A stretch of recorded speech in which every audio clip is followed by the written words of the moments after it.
Hi guys, welcome to Sourcing Classes. This is Hima Hegde presenting before you a video session on personalities.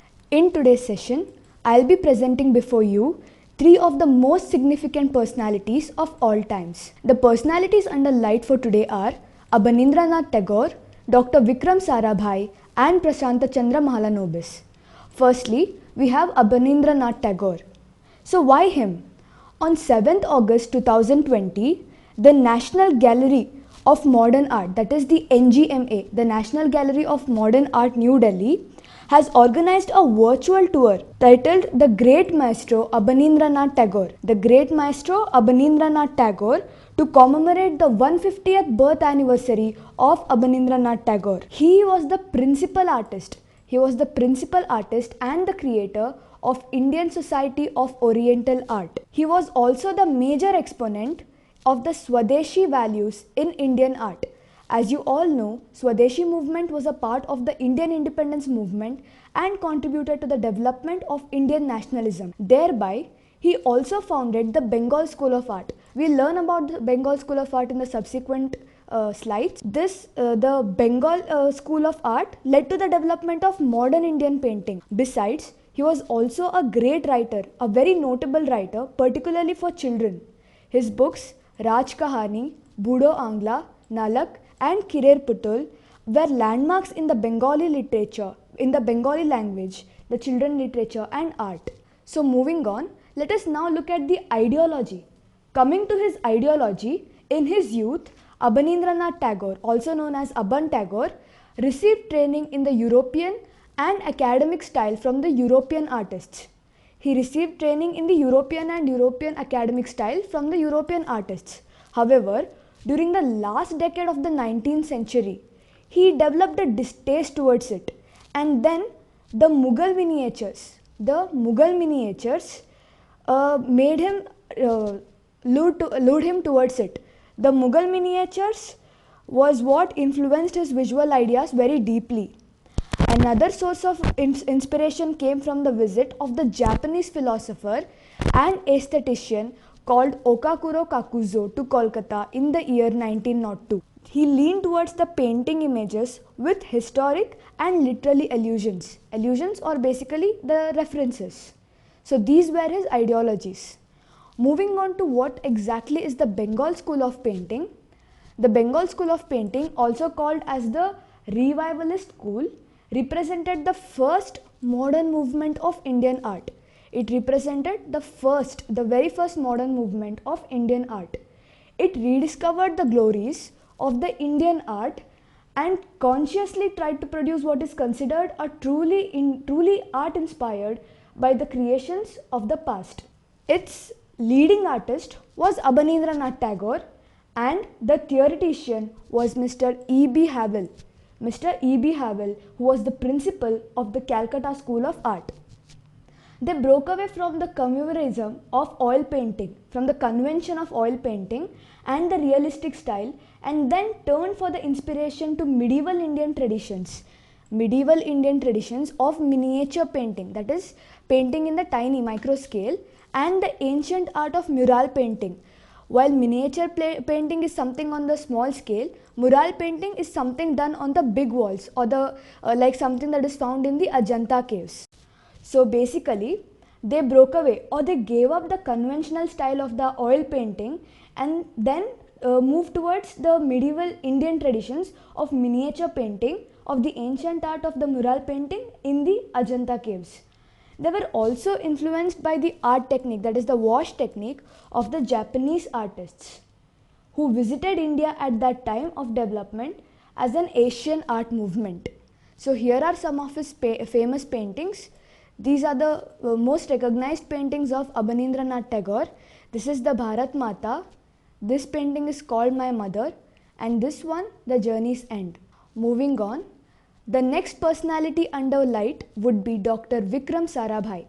Dr. Vikram Sarabhai was an Indian physicist, an industrialist who initiated the space research and helped develop the nuclear power program in India.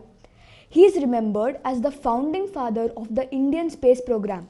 I repeat, he is remembered as the founding father of the Indian space program. After the death of the physicist Homi Bhabha in 1966, Vikram Sarabhai was appointed the chairman of the Atomic Energy Commission of India. Sarabhai was awarded two of India's highest honors, that is the Padma Bhushan in the year 1966 and the Padma Vibhushan in the year 1972. Let us now look at his key contributions. Firstly and most importantly, it was based on his persuasion, Vikram Sarabhai's persuasion, that the Indian government agreed to set up the INCOSPAR, that is the Indian National Committee for Space Research in the year 1962. And the INCOSPAR, also called as the INCOSPAR, was restructured and renamed as ISRO, that is what we know today as ISRO, that is the Indian Space Research Organization, in the year 1969. One need not memorize the dates, but it is important to know that based on Sarabhai's persuasion, the government first set up the INCOSPAR, that is the Indian National Committee for Space Research, and this was later reconstructed or reconstituted into what is known today as the ISRO, that is the Indian Space Research Organization. Sarabhai founded the Physical Research Laboratory in Ahmedabad, the Physical Research Laboratory in Ahmedabad in the year 1947. The first topic of research in this laboratory was cosmic rays. He also set up India's first rocket launch site, in a place called Tumba. Tumba is a small village near Thiruvananthapuram Airport in Kerala. Also, Sarabhai was a mastermind, and he was the mastermind behind India's first satellite, that is Aryabhatta. He was also one of the founding members of IIM Ahmedabad, that is the Indian Institute of Management, Ahmedabad.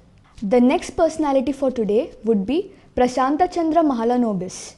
Prashanta Chandra Mahalanobis was an Indian scientist and a statistician. His birthday, that is 29th of June, is celebrated as the National Statistics Day. This year, on account of the COVID-19 pandemic, this was virtually celebrated. We will look into more of it in the coming slide. He is best remembered for the Mahalanobis distance. Now, this is basically the distance between a point and a distribution. Prashanta Chandra Mahalanobis founded the Indian Statistical Institute. He was a member of the first Planning Commission of Free India.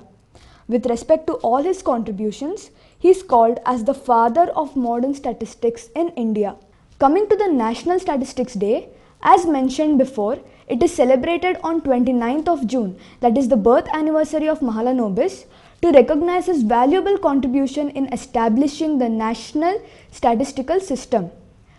Coming to the aim of the same, to popularize the use of statistics and to raise public awareness. To popularize the use of statistics in everyday life and sensitize the public as to how the statistics would help in shaping and framing policies. And raising public awareness would be especially among the younger generation about the role of statistics in socio-economic planning. Before we look into the theme for this year, it is important for you to know that the SDGs are released by the Niti Aayog Commission, the Niti Aayog. And what exactly is sustainable development? SDG is Sustainable Development Goals, which is released by the Niti Aayog, and sustainable development is the one where one meets the needs of present without compromising the ability of the future generations to meet their own needs. So coming back to the theme, it is firstly the SDG 3. The SDG 3 that talks about ensuring healthy lives and promote well-being for all at all ages.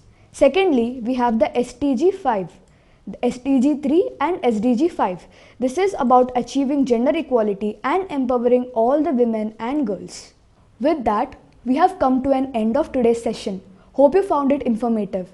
For any details on courses, you could visit the official website, that is www.sourcingclasses.com.